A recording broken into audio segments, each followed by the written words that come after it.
So today I'm going to talk about terrorism, and I am going to tell you my personal experience that I got in a train station in Paris, one of the biggest train stations in that city.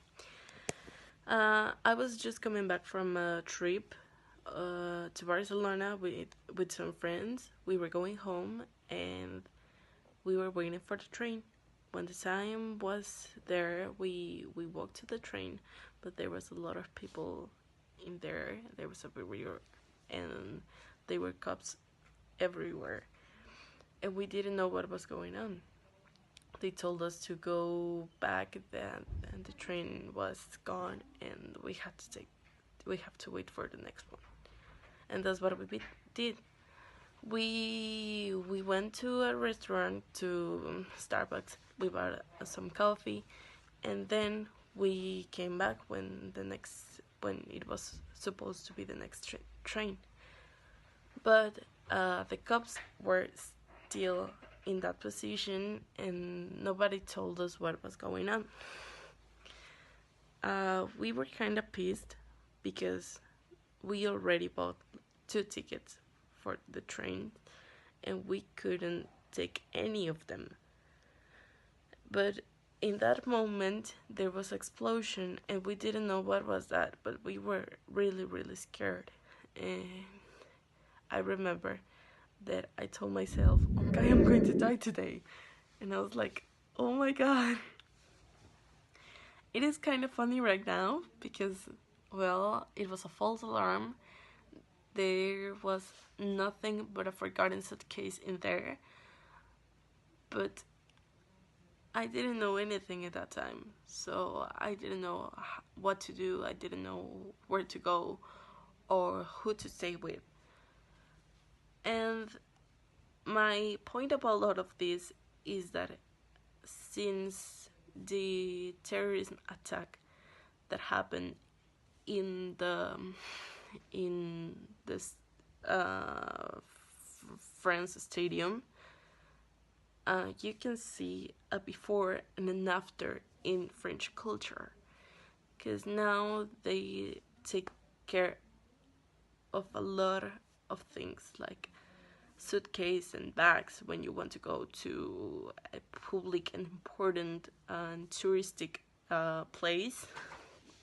You have to open your bags. They have to they have to check on everything, and yeah, it's like they are really minutious about all of that.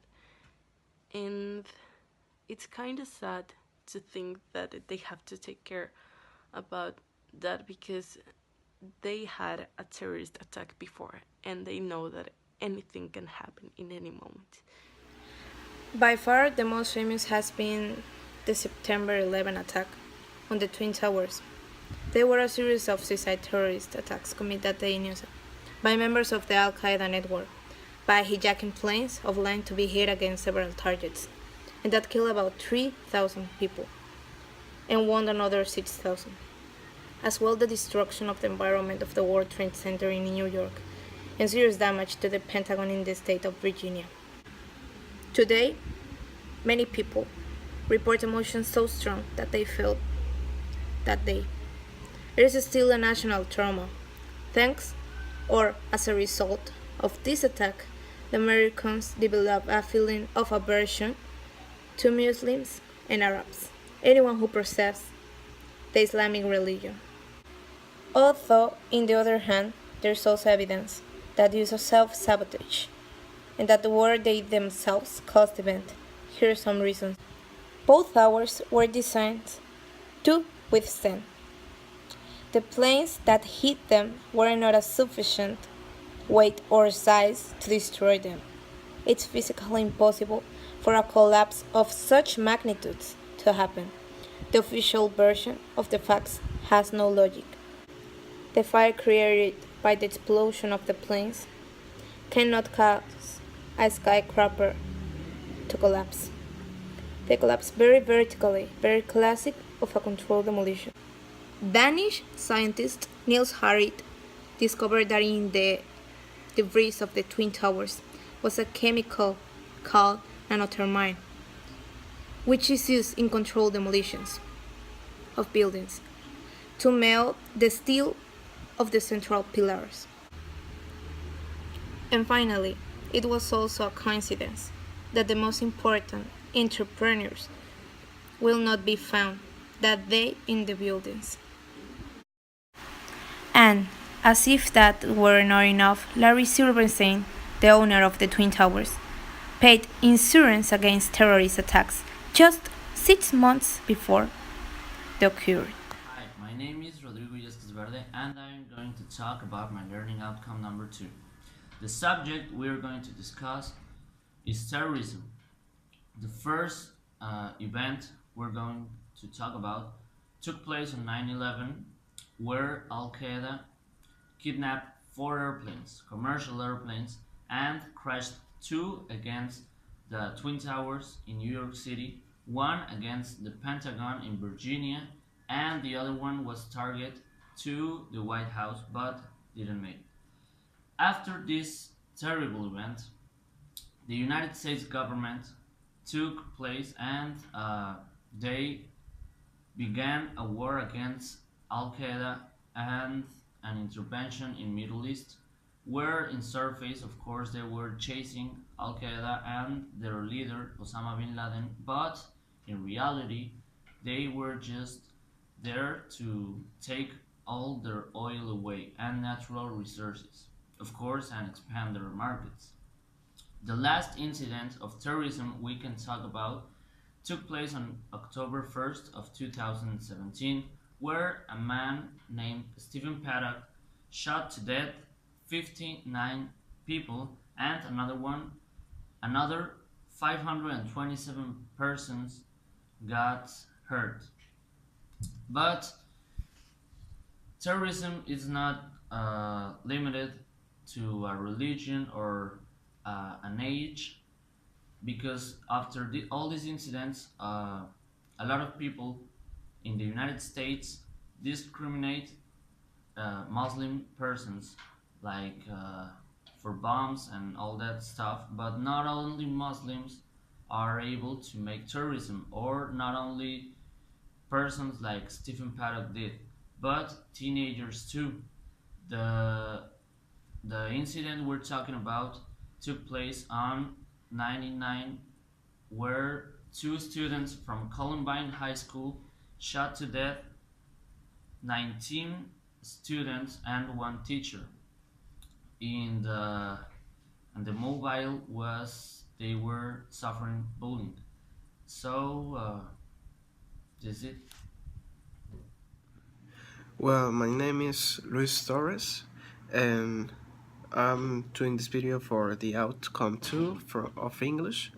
Um, and I'm talking about terrorism. And nowadays, the life is cruel. We have to be more careful of where we are going. I'm telling this because in the world exist people that don't care the life from the others, and they do whatever he wants. For example, I push any person because I need to go to this way or from the hall, and I don't care what happens, but I'm going through my way. It doesn't matter, right? So a reference for this is the terrorism that it's presented everywhere of the world, and all the countries are affected and dangerous. And the places that the news tells us where is more dangerous are United States, Europe, Russia. But any country is 100% safe talking about terrorism. It's really difficult to know where or when are they going to attack or make a disaster. It's something that the people don't think that could happen, so nobody is safe. For that reason, we have to be carefully and know how to prevent this. It's difficult, but the government also have to be alarmed about this. It doesn't matter where you live, everybody needs to be conscious about what happened today. or in the present, in the future, it doesn't matter. For I live in Mexico, and in my country we have problems of corruption and injustice. We're talking about terrorism in my country. It happens. It doesn't look too bigger than other countries, but we have some of that. For example, in a bar, ordinary person can get inside and kill a lot of people. It doesn't have justification, and it's incredible that this can happen in the world, or that somebody can act like this. In conclusion, we are in dark times and we have to know how to deal with this. We must have to prepare for the worst because it's difficult to change the terrorism. That the only way to survive at this is to be very carefully, and that's all. I'm sorry I have flu, and that's all.